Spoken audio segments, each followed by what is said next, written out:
नमस्कार मित्रों, मैं राघव अवस्थी आप सभी लोगों का डिसेंट स्टडी क्लासेस के यूट्यूब चैनल पर हार्दिक स्वागत करता हूं। आप इस क्लास में पढ़ते हैं repair and maintenance second subject को, जो कि पॉलिटेक्निक 6 सेमेस्टर के मेंटेनेंस ब्रांच का एक सब्जेक्ट है। जैसा कि आप लोगों को पता ही है कि इस बार जो एग्ज़ाम होने आप लोगों के वो ऑनलाइन होंगे और उसमें जो पेपर का पैटर्न होगा वो बहुविकल्पी क्वेश्चंस पर आधारित होगा। तो इसी चीज़ को ध्यान में रखते हुए मैंने आप लोगों के लिए बहुविकल्पी क्वेश्चंस की ऑनलाइन लेक्चर सीरीज स्टार्ट की थी। इस सब्जेक्ट के अंतर्गत हम लोग पिछले कुछ वीडियोस में क्वेश्चन कवर कर चुके हैं। पिछले वीडियो में मैंने 30-40 क्वेश्चन कवर किए थे। तो अगर अभी तक आप लोगों ने वो वीडियोस नहीं देखे हैं और अगर आप लोगों को अभी तक ये नहीं पता है कि इस चैनल पर कौन कौन से सेमेस्टर की तैयारी करवाई जाती है, तो आप लोग प्लेलिस्ट पर जाकर वो सभी चीज़ें अच्छे से देख सकते हैं। वहाँ पर हर सब्जेक्ट की अलग अलग प्लेलिस्ट बनी हुई है और आपको वहाँ पर आसानी से सभी के वीडियोस मिल जाएंगे। तो शुरू करते हैं आज का वीडियो। इससे पहले मैंने 2 वीडियो में इसके लगभग 70 क्वेश्चन कवर करा दिए हैं। आज इस वीडियो में हम लोग 71 नंबर क्वेश्चन से करेंगे। इसमें 25 से 30 क्वेश्चन मैं करवाऊंगा। आप लोगों के पेपर जो हैं वो अगस्त के सेकंड वीक में बताए जा रहे हैं, तो आराम से मैं करवा दूंगा। आप लोग बिल्कुल टेंशन ना लीजिए, सिलेबस तो अब हो ही जाएगा। तो देखिए आज का जो हमारा पहला क्वेश्चन है वो क्या कह रहा है। पहला क्वेश्चन कह रहा है निम्न में अनुसूचित मेंटेनेंस है। जो आपका अनुसूचित मेंटेनेंस या फिर हम लोग शेड्यूल मेंटेनेंस बोल सकते हैं, वो क्या है, इसने वो चीज पूछी है। तो इसका जो पहला आंसर दिया गया है वो मशीन की ओवरऑलिंग, दूसरा टैंक की सफाई, तीसरा है जो भवन की सफेदी करना और जो चौथा है वो है उपरोक्त सभी। तो यहाँ पर 71 नंबर का ऑप्शन जो है वो डी नंबर बिल्कुल करेक्ट हो जाएगा। मशीन की ओवरऑलिंग, टैंक की सफाई, भवन की सफेदी करना, ये जो सारी चीजें होती हैं ये क्या है, अनुसूचित या शेड्यूल्ड ही होती हैं। हमें पहले से ही पता होती हैं कि ये कितने कितने दिनों में होंगी। तो आपको मैं यहाँ पर एक और इम्पोर्टेंट क्वेश्चन बता देता हूँ कि अगर आप लोगों से जैसे इंटरव्यू में मान लीजिए कोई इंटरव्यूअर पूछ देता है कि जो भवन की सफेदी करना होता है या पुताई कितने वर्षों में की जाती है, जो भी आपकी इंडस्ट्री की बिल्डिंग होती है, तो उसका जो मान्य समय है वो 5 वर्ष होता है। कितना, 5 वर्ष में टोटली क्या की जाएगी, सफेदी की जाएगी, वॉशिंग की जाएगी या फिर पुताई बोल सकते हैं। एक साल में क्या होता है, जहां जहां पर ज्यादा दाग धब्बे आ जाते हैं वहां पर हम लोग एक साल में कर देते हैं, अन्यथा अगर संपूर्ण पूरी बिल्डिंग में करनी है तो वहां पर हम लोग 5 वर्ष में उसकी पुताई करते हैं। तो आप लोग अच्छे से समझ गए होंगे। अब हम लोग देख लेते हैं अपना अगला क्वेश्चन। देखिए अगला क्वेश्चन क्या कह रहा है। अगला क्वेश्चन कह रहा है कि ब्रेक डाउन मेंटेनेंस और प्रिवेंटिव मेंटेनेंस के बीच अनुसूचित मेंटेनेंस डॉट डॉट डॉट है। जो आपका ब्रेकडाउन मेंटेनेंस होता है और प्रिवेंटिव मेंटेनेंस होता है, तो उनके बीच जो आपका ये अनुसूचित मेंटेनेंस है वो किस तरीके से या किसका कार्य करता है।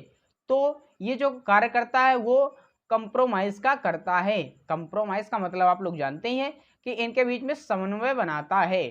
ठीक है, तो इसका बी नंबर ऑप्शन बिल्कुल करेक्ट हो जाएगा। आप लोग इसे नोट कर लीजिए। अब हम लोग देखते हैं अपना अगला क्वेश्चन। देखिए अगला क्वेश्चन क्या कह रहा है। अगला क्वेश्चन कर रहा है 73 नंबर कि उपकरण history card dash dash dash record करने के लिए है। जो आपका उपकरण हिस्ट्री कार्ड होता है वो किस चीज को रिकॉर्ड करता है।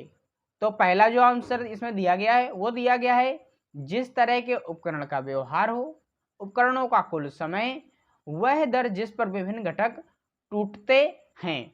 तो इन सभी चीजों को उपकरण हिस्ट्री कार्ड जो होता है वो रिकॉर्ड करता है। जैसा कि पता है ये नाम से ही हिस्ट्री कार्ड का मतलब संपूर्ण हिस्ट्री होनी चाहिए किसी भी मशीन की। तो इसका जो आंसर है 73 नंबर का वो डी नंबर बिल्कुल करेक्ट हो जाएगा, उपरोक्त सभी। तो आप लोग इस पर टिक कर लीजिए। अब हम लोग देख लेते हैं अपना अगला क्वेश्चन यहीं पर। अगला क्वेश्चन देखिए 74 नंबर क्या कह रहा है। मेंटेनेंस के प्रयासों, इफर्ट की डिग्री में वृद्धि के साथ डैश डैश डैश बढ़ता जाता है। जो आपका मेंटेनेंस में इफर्ट प्रयास किए जाते हैं उसमें डिग्री के वृद्धि के साथ में और क्या चीज बढ़ती है, वो पूछी गई है। तो इसका जो आंसर है 74 नंबर का, वो सी नंबर ऑप्शन बिल्कुल करेक्ट हो जाएगा। लेबर और overhead cost. Labour cost, labour का मतलब क्या है, लेबर या फिर लेबर कास्ट एक ही चीज है। जितने लेबर यूज हो रहे हैं तो उनकी क्या है, लेबर कास्ट भी आएगी। तो जो इफर्ट डिग्री में वृद्धि के साथ में लेबर कास्ट भी बढ़ती है, और जब लेबर कास्ट बढ़ रही है या किसी ऑपरेशन में किसी भी चीज की कास्ट बढ़ रही है तो जो फाइनल या ओवरहेड कास्ट आएगी वो ऑटोमेटिक बढ़ ही जाएगी। ये आप लोग समझते हैं। अब हम लोग देखते हैं अपना अगला क्वेश्चन। देखिए अगला क्वेश्चन क्या कह रहा है। क्वेश्चन कह रहा है कि preventive maintenance cost breakdown maintenance में वृद्धि के साथ डैश डैश डैश क्या होता है। जो आपका प्रिवेंटिव मेंटेनेंस कास्ट है या ब्रेकडाउन मेंटेनेंस कास्ट में वृद्धि के साथ में क्या होता है प्रिवेंटिव मेंटेनेंस कास्ट में।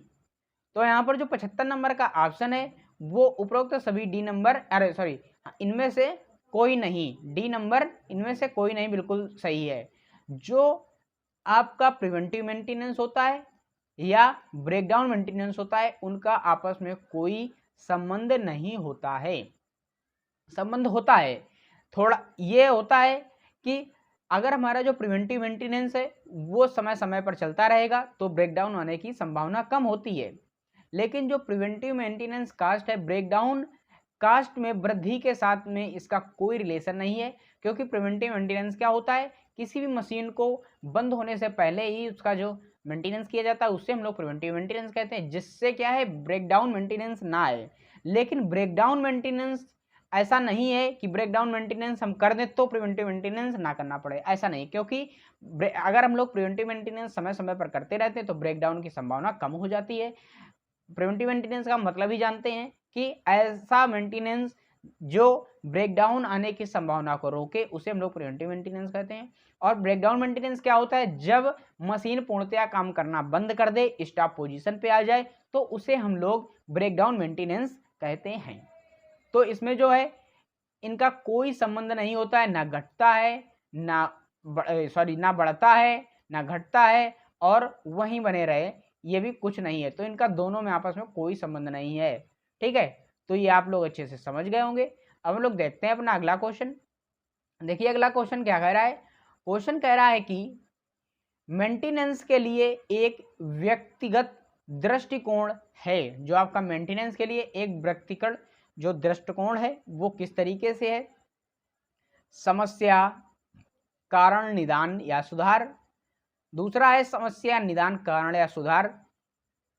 तीसरा है समस्या, माप, निदान, सुधार, या फिर समस्या, निदान, उपाय या फिर सुधार। तो इनमें कौन सा क्रम ऐसा है जो ये व्यक्तिगत कारण या व्यक्तिगत दृष्टिकोण है। ठीक है, तो यहाँ पर 76 नंबर का ए नंबर ऑप्शन बिल्कुल करेक्ट हो जाएगा। कौन सा, समस्या, कारण, निदान और सुधार।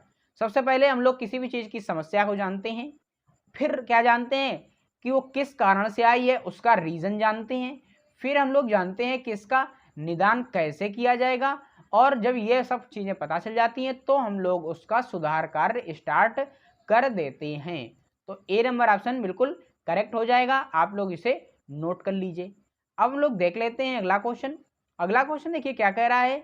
घंटे में डाउन टाइम उपलब्ध घंटे बराबर होता है। जो घंटे डाउन होता है, घंटे डाउन टाइम होता है, अपॉन में दिया गया है उपलब्ध घंटे जो होते हैं उसे हम लोग क्या कहते हैं, या कौन सा वो मेंटेनेंस होता है। तो हमारा जो मेंटेनेंस होता है वो प्रभावशील मेंटेनेंस होता है। जो घंटे में डाउन टाइम जो भी कमी आ रही है और जो उपलब्ध टाइम है, संपूर्ण टाइम है, उसका अगर हम लोग अपॉन कर देते हैं तो वो मेंटेनेंस प्रभावशीलता में पता चल जाती है। तो आप लोग अच्छे से समझ गए होंगे, उसका ए नंबर ऑप्शन बिल्कुल करेक्ट है। अब हम लोग देखते हैं अपना अगला क्वेश्चन। देखिए अगला क्वेश्चन कह रहा है कि ब्रेकडाउन की संख्या बटे उपलब्ध मशीन घंटे, ये कौन सा मेंटेनेंस प्रदर्शित करता है, या फिर मेंटेनेंस का ये कौन सा गुण प्रदर्शित करता है। ब्रेकडाउन की संख्या, कितनी बार ब्रेकडाउन आया है, और उपलब्ध मशीन घंटे, जो फिर मशीन के पास में जितने वर्क करने के लिए वर्क हावर होते हैं। तो ये जो आता है ये ब्रेकडाउन की फ्रीक्वेंसी को प्रदर्शित करता है। कि ब्रेकडाउन की फ्रीक्वेंसी क्या है, कितनी बार ब्रेकडाउन आया है, कितनी बार मशीन हमारी स्टॉप पोजीशन पर आई है, इससे हमें ये पता चल जाता है। तो इसका बी नंबर ऑप्शन बिल्कुल करेक्ट हो जाएगा, आप लोग इसे नोट कर लीजिए। अब हम लोग देखते हैं अपना अगला क्वेश्चन। देखिए अगला क्वेश्चन क्या कह रहा है। अगला क्वेश्चन कह रहा है कि कुल प्रोडक्टिव मेंटेनेंस का लक्ष्य है, जो आपका कुल प्रोडक्टिव मेंटेनेंस होता है उसका लक्ष्य क्या होता है। पहला ऑप्शन है कम निष्क्रिय समय, दूसरा है उत्पादकता में वृद्धि, तीसरा है शून्य डाउन टाइम, और जो चौथा है वो उपरोक्त इनमें से कोई नहीं। तो 79 का सी नंबर बिल्कुल करेक्ट हो जाएगा। शून्य डाउन टाइम, जो आपका शून्य डाउन टाइम होता है वो कुल प्रोडक्टिव मेंटेनेंस का लक्ष्य होता है। कुल प्रोडक्टिव मेंटेनेंस का लक्ष्य जो है कि जो डाउन टाइम आए वो बिल्कुल शून्यतम से शून्य आए, मतलब डाउन टाइम में वृद्धि ना हो। तो ये आप लोग अच्छे से समझ गए होंगे। अब हम लोग देखते हैं अपना अगला क्वेश्चन। देखिए अगला 80 नंबर क्वेश्चन क्या कह रहा है। क्वेश्चन कह रहा है कि कुल उत्पाद मेंटेनेंस टीपीएम जो आपका होता है टोटल प्रोडक्टिव मेंटेनेंस दृष्टिकोण के बीच लगभग एक साइज एकीकरण प्रदान करने की क्षमता है। तो आपका जो टीपीएम होता है दृष्टिकोण के बीच लगभग एक सहज एकीकरण प्रदान करने की क्षमता होती है। तो पहला आंसर दिया गया है उत्पादन और गुणवत्ता, दूसरा है गुणवत्ता और मेंटेनेंस, तीसरा है उत्पादन और मेंटेनेंस, और जो चौथा है उपरोक्त सभी। तो यहाँ पर 80 नंबर का आंसर सी नंबर बिल्कुल करेक्ट हो जाएगा। उत्पादन और मेंटेनेंस जो आपका टीपीएम के दृष्टिकोण से सहज एकीकरण प्रदान करने की जो क्षमता होती है वो उत्पादन और मेंटेनेंस होती है। तो आप लोग ये भी क्वेश्चन अच्छे से समझ गए होंगे। अब हम लोग देखते हैं अपना अगला क्वेश्चन। देखिए अगला क्वेश्चन क्या कह रहा है। क्वेश्चन कह रहा है कि प्रिवेंटिव मेंटेनेंस के लिए निम्न में कौन सी महत्वपूर्ण स्थिति नहीं है। जो आपका प्रिवेंटिव मेंटेनेंस होता है उसमें महत्वपूर्ण स्थिति नहीं है, इस क्वेश्चन में ये पूछा गया है। तो इसका जो आंसर हो जाएगा प्रयुक्त ऑयल, जो प्रयुक्त ऑयल है वो प्रिवेंटिव मेंटेनेंस के लिए महत्वपूर्ण स्थिति नहीं है। तो आप लोग ये अच्छे से समझ गए होंगे, इसे भी नोट कर लीजिए। अब हम लोग देखते हैं अपना अगला क्वेश्चन। देखिए अगला क्वेश्चन क्या कह रहा है। क्वेश्चन कह रहा है कि प्राइमरी धातु उद्योग में प्रिवेंटिव मेंटेनेंस और कुल मेंटेनेंस का अनुपात क्या है। जो आपका प्रिवेंटिव मेंटेनेंस होता है और कुल मेंटेनेंस जो होता है उनका अनुपात प्राइमरी धातु उद्योग जो होते हैं उनमें क्या होता है। जो आपके धातुओं को बनाते हैं उन्हें हम लोग प्राइमरी धातु उद्योग कहते हैं, क्योंकि धातु बनने के बाद में हमारी कोई भी वस्तु तैयार होती है उस धातु से। तो इनका जो प्रिवेंटिव मेंटेनेंस और कुल मेंटेनेंस का अनुपात होता है वो पूछा गया है कि कितना होता है। तो इसका जो आंसर है वो सी नंबर बिल्कुल करेक्ट हो जाएगा, 1:2.37 मैन। ठीक है, ये अनुपात इसका होता है। तो इसका सी नंबर ऑप्शन बिल्कुल करेक्ट है, आप लोग इसे नोट कर लीजिए। अब हम लोग देखते हैं अपना अगला क्वेश्चन। देखिए क्वेश्चन अगला कह रहा है कि निम्न में से किसे सुरक्षा उपकरण में नहीं गिनाया जाता है। जो आपके ये उपकरण दिए गए हैं इनमें सुरक्षा उपकरण में हम लोग किसे नहीं गिनते हैं। तो पहला है वैक्यूम रिलीवर, दूसरा है अलार्म, तीसरा है फ्लेक्सिबल अरेस्टर, और जो चौथा है वो तापमान डिलीवरी होता है। तो इसका जो आंसर है पहला जो होता है वैक्यूम लीवर। वैक्यूम लीवर का काम क्या होता है, निर्वात की स्थिति को बताता है। अलार्म का काम करता है कि कोई भी सूचना देता है। और फ्लैशबैक अरेस्टर क्या होता है कि ये ऑपरेशन जो हो रहे होते हैं उनकी रीडिंग एक प्रकार से ये करता है, ये भी बोल सकते हैं। तो इसका डी नंबर जो ऑप्शन है तापमान रिलीवर, यही जो उपकरण है वो किसमें सुरक्षा उपकरण में नहीं आता है, जो सेफ्टी इक्विपमेंट होते हैं उनमें नहीं आता है। तो आप लोग अच्छे से समझ गए होंगे। अब हम लोग देखते हैं अपना अगला क्वेश्चन। देखिए अगला क्वेश्चन क्या कह रहा है।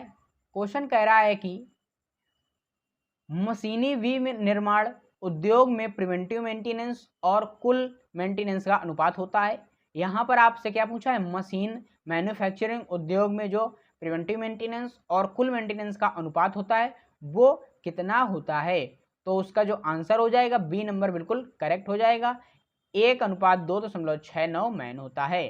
तो इसका बी नंबर ऑप्शन बिल्कुल करेक्ट कर लीजिए। अब हम लोग देखते हैं अपना अगला क्वेश्चन। देखिए यहाँ पर देखते हैं। देखिए क्वेश्चन कह रहा है कि निम्न में से कौन सा सामग्री हैंडलिंग उपकरण नहीं है? जो आपका मटेरियल हैंडलिंग उपकरण होता है, मटेरियल हैंडलिंग उपकरण के से मतलब क्या है कि जो हमारे उपकरण ऐसे होते हैं कि कंपनी में मटेरियल को एक स्थान से दूसरे स्थान पर पहुंचा रहे हों, तो उसे हम लोग मटेरियल हैंडलिंग उपकरण कहते हैं। तो जो 85 नंबर का आंसर है वो सी, चिमटा, बिल्कुल करेक्ट हो जाएगा। क्रेन जो होती है, क्रेन से भी हम लोग मटेरियल को इधर उधर ले जाते हैं, और जो लिफ्ट होती हैं उनसे भी हम लोग एक खंड से दूसरे खंड पे ले जाते हैं, और जो हॉइस्टर होते हैं उनसे भी हम लोग मटेरियल को उठाते हैं। चिमटा का काम कुछ नहीं होता, चिमटा तो रोटी बनाने के काम में आता है। ठीक है, तो इसका यही नंबर बिल्कुल करेक्ट हो जाएगा, सी नंबर ऑप्शन, चिमटा, 85 नंबर का। अब लोग देखते हैं अपना अगला क्वेश्चन। देखिए अगला क्वेश्चन कह रहा है सामान्य विनिर्माण उद्योग में प्रिवेंटिव मेंटेनेंस और कुल मेंटेनेंस का अनुपात होता है। ये जहां तक क्वेश्चन ये रिपीट हो गया, रिपीट नहीं है सॉरी, ये नया क्वेश्चन है, देख लीजिएगा। इसका ए नंबर ऑप्शन बिल्कुल करेक्ट हो जाएगा, 1:1 मैन। ठीक है, तो आप लोग ये अच्छे से समझ गए होंगे। अब लोग देख लेते हैं अपना अगला क्वेश्चन। देखिए अगला क्वेश्चन क्या कह रहा है। क्वेश्चन कह रहा है कि निम्न में से, सॉरी एक सेकंड, हाँ, निम्न में से कौन सी मटेरियल प्रोसेस उपकरण के रूप में प्रयोग नहीं की जाती है? जो आपका मटेरियल प्रोसेस उपकरण होता है उसके लिए इनमें कौन सा उपकरण हम लोग ऐसा है जो यूज में नहीं लाते हैं? तो इसका जो आंसर हो जाएगा वो जनरेटर, बिल्कुल करेक्ट हो जाएगा। जनरेटर क्या होता है? इलेक्ट्रिसिटी के प्रयोग के लिए किया जाता है। तो यही इसका आंसर बिल्कुल करेक्ट है, आप लोग इसे नोट कर लीजिए। अब हम लोग देखते हैं अपना अगला क्वेश्चन। अगला क्वेश्चन देखिए क्या कह रहा है। क्वेश्चन कह रहा है कि निम्नलिखित में से किसे अवधि निरीक्षण में नहीं गिना जाता है? जो आपका अवधि निरीक्षण होता है, इन मेंटेनेंस में कौन सा वो मेंटेनेंस या फिर निरीक्षण होता है जो हम लोग गिनते नहीं है? तो इसका जो तेल जलाना है वो बिल्कुल सही हो जाएगा, तेल जलाना। तो इसका सी नंबर ऑप्शन बिल्कुल करेक्ट है, आप लोग इसे नोट कर लीजिए। अब हम लोग देखते हैं अपना अगला क्वेश्चन, यहीं पर देख लेते हैं। क्वेश्चन कह रहा है कि, हाँ, अब देखते हैं। क्वेश्चन कह रहा है कि प्रिवेंटिव मेंटेनेंस और इसका अनुप्रयोग एक महंगी प्रक्रिया है, ये कथन सत्य है या असत्य है? प्रिवेंटिव मेंटेनेंस और इसका अनुप्रयोग जो है वो एक महंगी प्रक्रिया है कि नहीं है, ऐसा ये कथन सत्य है कि असत्य है? तो ये कथन जो है बिल्कुल सत्य है। जो प्रिवेंटिव मेंटेनेंस का अनुप्रयोग होता है वो क्या होता है? एक महंगी प्रक्रिया होती है। तो आप लोग अच्छे से समझ गए होंगे। अब हम लोग देखते हैं अपना अगला क्वेश्चन। देखिए अगला क्वेश्चन क्या कह रहा है, यहीं पर देख लेते हैं। क्वेश्चन कह रहा है कि ओवरलोडिंग के आधार पर निरीक्षण की फ्रीक्वेंसी तय की जाती है। जो निरीक्षण की फ्रीक्वेंसी है या कितनी बार निरीक्षण में करना है वो हम लोग ओवरलोडिंग के अनुसार करते हैं या नहीं करते हैं, इसने ये पूछा है। ये कथन सत्य है या असत्य है, ये आप लोगों को बताना है। तो ये जो कथन है ये बिल्कुल सत्य है। हम लोग निरीक्षण की फ्रीक्वेंसी ओवरलोडिंग के हिसाब से ही तय कर सकते हैं। आप लोग अच्छे से समझ गए होंगे। अब हम लोग देखते हैं अपना अगला क्वेश्चन। देखिए अगला क्वेश्चन क्या कह रहा है। क्वेश्चन कह रहा है कि हरा कोयला जलाने के लिए होना चाहिए, अगर हरे टाइप का कोयला आप लोग जानते ही हैं, काले कलर का, भूरे कलर का, अलग अलग कलर के कोयले आते हैं। अगर हमें हरे कलर के कोयले को जलाना है तो उसके लिए क्या चीज़ पर्याप्त मात्रा में होनी चाहिए? तो इसका जो आंसर है वो सी नंबर बिल्कुल करेक्ट हो जाएगा, अपने इग्निशन पॉइंट पर गर्म होता है। ठीक है, ये इसका जो सी नंबर ऑप्शन है वो बिल्कुल करेक्ट हो जाएगा, आप लोग इसे नोट कर लीजिए। अब हम लोग देखते हैं अपना अगला क्वेश्चन। देखिए क्वेश्चन कह रहा है कि एक सेफ्टी वाल्व आमतौर पर स्थिर वाल्व के साथ नियोजित होता है। जो आपका सेफ्टी वाल्व होता है, सुरक्षा जो वाल्व होता है, और स्थिर वाल्व जो होता है, ठीक है, पोजिशनल वायलर जो होता है, के साथ किस तरीके से ये नियोजित होता है? तो इसका जो आंसर है वो डी नंबर बिल्कुल करेक्ट हो जाएगा। ये सभी लीवर सेफ्टी वाल्व के रूप में, मृत वजन सेफ्टी वाल्व, या फिर उच्च स्टीम और कम जल सेफ्टी वाल्व। तो इसका जो डी नंबर ऑप्शन है वो बिल्कुल करेक्ट हो जाएगा, आप लोग इसे नोट कर लीजिए। अब हम लोग देखते हैं अपना अगला क्वेश्चन। देखिए अगला क्वेश्चन क्या कह रहा है। अगला क्वेश्चन कह रहा है कि बॉयलर कनेक्शन हीटिंग सतहों के क्रमिक रूप से जोड़े गए क्षेत्रों के सापेक्ष हीट अवशोषक होता है। तो इसका जो आंसर है वो देख लेते हैं 93 का। जो 93 का आंसर है वो बी नंबर बिल्कुल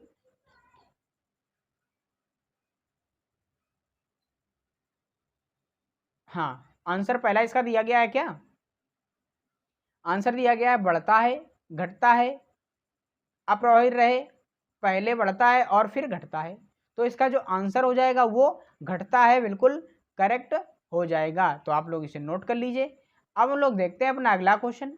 देखिए अगला क्वेश्चन क्या कह रहा है। क्वेश्चन कह रहा है कि स्ट्रोक की शुरुआत में इंजन सिलेंडर में भाप का दाब बॉयलर के दाब का होता है। जो आपका स्ट्रोक की शुरुआत में इंजन सिलेंडर के भाप का दाब जो होता है वो बॉयलर की दाब से कैसा होता है, ज़्यादा होता है, कम होता है, अधिक होता है, ठीक है। तो ये बताना है। तो इसका जो आंसर हो जाएगा वो बी नंबर बिल्कुल करेक्ट हो जाएगा, इससे कम होता है, ठीक है। यहाँ पर लिखा हुआ है ये कम होता है, बैक कर लेते हैं। हाँ बी नंबर ऑप्शन से कम होता है। किसे? भाप दाब का जो सिलेंडर में भाप का दाब जो होता है वो बॉयलर के दाब से कम होता है। तो आप लोग अच्छे से समझ गए होंगे। अब हम लोग देखते हैं अपना अगला क्वेश्चन। देखिए अगला क्वेश्चन क्या कह रहा है। क्वेश्चन कह रहा है कि एडियाबैटिक प्रक्रिया है, जो आपकी एडियाबैटिक प्रोसेस होता है वो क्या होता है, इसने ये पूछा है। तो जो 95 का आंसर हो जाएगा वो बी नंबर बिल्कुल करेक्ट हो जाएगा। एक ये किस प्रकार की प्रक्रिया है? नॉन हीटिंग ट्रांसफर प्रोसेस है। ये क्या है? नॉन हीटिंग ट्रांसफर प्रोसेस है। तो आप लोग बी नंबर पे बिल्कुल करेक्ट कर लीजिए। अब हम लोग देखते हैं अपना अगला क्वेश्चन। देखिए अगला क्वेश्चन क्या कह रहा है। क्वेश्चन कह रहा है कि लेग लाइन से वायलर जो होता है लंका साहेब जो वायलर होता है, यहाँ पर ये सही से दिख नहीं रहा होगा आपको, ये लंका साहेब लिखा हुआ है। लंका साहेब वायलर जो है वो क्या होता है? एक टेस्ट ट्यूब वायलर है, फायर वायलर है या हॉरिजॉन्टल वायलर है।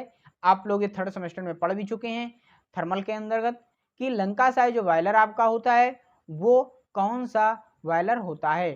तो आपका जो ये वायलर होता है वो इंटरनली फायर्ड वायलर होता है। इसमें जो फायर होती है, आग लगी होती है, वो नलियों के अंदर होती है।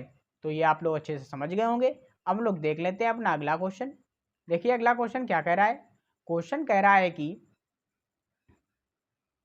कॉकरन वायलर एक है। जो आपका कॉकरन वायलर होता है वो किस तरीके का वायलर होता है? हॉरिजॉन्टल फायर ट्यूब होता है, वाटर ट्यूब होता है, फायर ट्यूब होता है, या कौन सा होता है? तो इसका जो आंसर है वो डी नंबर बिल्कुल करेक्ट हो जाएगा। वर्टिकल फायर ट्यूब वायलर होता है। ये वर्टिकल होता है और इसमें जो ट्यूब जो फायर लगती है, आग लगती है, वो ट्यूब के अंदर लगती है। तो आप लोग अच्छे से समझ गए होंगे। अब हम लोग देख लेते हैं अपना अगला क्वेश्चन। देखिए अगला क्वेश्चन छोड़ दीजिए, ये इंपॉर्टेंट नहीं है इतना ज़्यादा। आप लोगों को नोट करना है तो मैं यहाँ पर थोड़ा सा आपको समय दे देता हूँ, नोट कर लीजिए और इसका आंसर भी बता देता हूँ। 98 का बी नंबर ऑप्शन बिल्कुल करेक्ट है। कौन सा? इसका बी नंबर ऑप्शन करेक्ट है। ये भी आप लोग नोट कर लीजिए अगर नोट करना है तो। नहीं तो अब हम लोग देखते हैं अपना अगला क्वेश्चन। देखिए 99 नंबर क्वेश्चन क्या कह रहा है।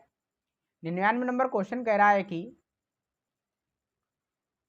लंका साहेब वायलर में इंटरनल ग्रिप ट्यूबों का व्यास इसके खोल या सेल की तुलना में होता है। जो आपका लंका साहेब वायलर होता है इनमें जो इंटरनली ग्रिप ट्यूब होती हैं उनका जो व्यास होता है इसके खोल या सेल की तुलना में कितना होता है? आधा होता है, चौथाई होता है, 2/5 होता है या 1/3 होता है। तो इसका जो आंसर है वो डी नंबर बिल्कुल करेक्ट हो जाएगा। 2/5 होता है, ठीक है। 2/5 भाग इसका होता है। तो आप लोग ये अच्छे से समझ गए होंगे। 100 नंबर क्वेश्चन भी ज़्यादा इंपॉर्टेंट नहीं है क्योंकि ये थर्ड सेमेस्टर का क्वेश्चन है, वायलर से रिलेटेड है, लेकिन मैं इसका आंसर आप लोगों को टिक कर दे रहा हूँ।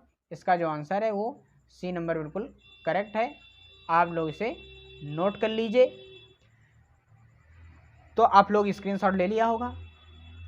तो आज हम लोगों ने देखे ये 100 क्वेश्चन। आशा करता हूँ आप सभी लोगों को ये सारे क्वेश्चन अच्छे से समझ में आ गए होंगे। अगर ये सारे क्वेश्चन अच्छे से समझ में आ गए हैं तो वीडियो को कर दीजिए लाइक। अगर हमारे चैनल पर हो नए तो चैनल को कर लीजिए सब्सक्राइब और इस वीडियो को जितना ज़्यादा हो सके उतना ज़्यादा अपने दोस्तों में शेयर भी कर दीजिए, क्योंकि मैं आप लोगों के लिए इसी तरीके से ऑनलाइन लेक्चर सीरीज पेपर तक प्रोवाइड करता रहूँगा।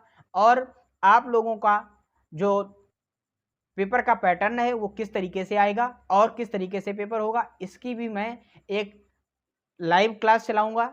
लाइव जो मैराथन होगी उसमें मैं 50-50 क्वेश्चन हर एक सब्जेक्ट से 1 या 2 मॉडल पेपर टाइप बनाकर आप लोगों को ये करवा दूंगा। तो अगर आपको वीडियो पसंद आया हो तो वीडियो को कर दीजिए लाइक। अगर हमारे चैनल पर हो नए तो चैनल को कर लीजिए सब्सक्राइब। मिलते हैं अगले वीडियो में, तब तक के लिए जय हिंद, वंदे मातरम।